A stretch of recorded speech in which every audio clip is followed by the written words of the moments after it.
as I said, differentiate yourself from everyone else. And so you try different things. So how do we find your message? How do we find what you have? How do we find what you have to give in this world that we live in? How do you find? So let me dive into this. Now, about several years ago, well, 10 years ago now, I wrote a book called What Is Your Dream? And in that book, here it is, yeah, What Is Your Dream? Yeah, I'm an author as well. Hey, good. I identified 7 types of personalities. And I want to just read through those personalities with you, all right?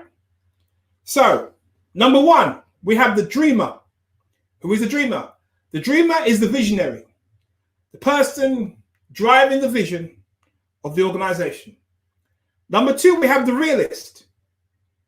Bring things back down to earth. The realist is kind of a pessimist. They see the downside of everything.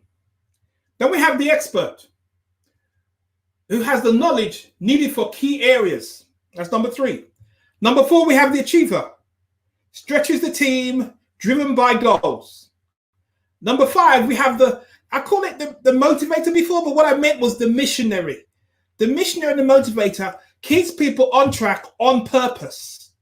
Not driven by money, but by the purpose of what the organization set out. And number 6, we have the enthusiast. Keeps everyone flowing together. And number 7, we have the regulator. Keeps abreast of all quality measures and monitor all areas of production, all areas of the service that's being delivered. Well, what I say, quality control. So that was in my book called What Is Your Dream? Now, if you're running an organization and if you're running a business, you need the contribution of all of those 7 areas. You need the dreamer. You need the realist. You need the expert. You need all these people to help you contribute what you've got to deliver. Now, you may not have them on staff in the organization. You may have them as key partners, or you may have them as people that you've outsourced work to, or they may just be contributing to you on a voluntary basis because, you can't pay everybody for what they do because of, you just started. So wherever you are, you need the contributions of all these different people to help you deliver what you deliver. Now, I remember some time ago reading a book called E-Myth. And in E-Myth, it talks about people being very good at particular areas of what they do, and then they start a business based on that one particular area. So I was a good technician. I was a good bookkeeper then. Yeah.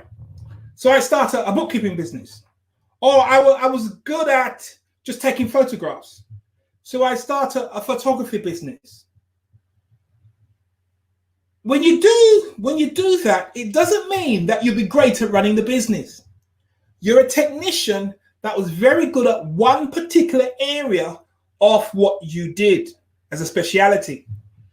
Then what happens when you launch yourself into a business now, you need more than just being a technician. You need those 7 areas of contribution in order to be successful, in order to deliver the service that you deliver. You cannot just be the technician in the business. You have to pull yourself back and look at the whole business, because now you're driving everything. You're driving everything. You're driving production. You're driving service. You're driving customer service. You're driving accounting. You're driving strategy. You cannot just be driven down in one particular task of what you're doing inside your business. Now, once you've done that and you can cater for all the different tasks in the business, then hopefully you can raise your head to differentiate yourself. Because you can't differentiate yourself with just the task that you perform. No, you can't.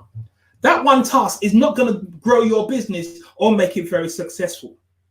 You've got to raise your head in the marketplace, and people see you. And when they see you, they think, that's who that guy is.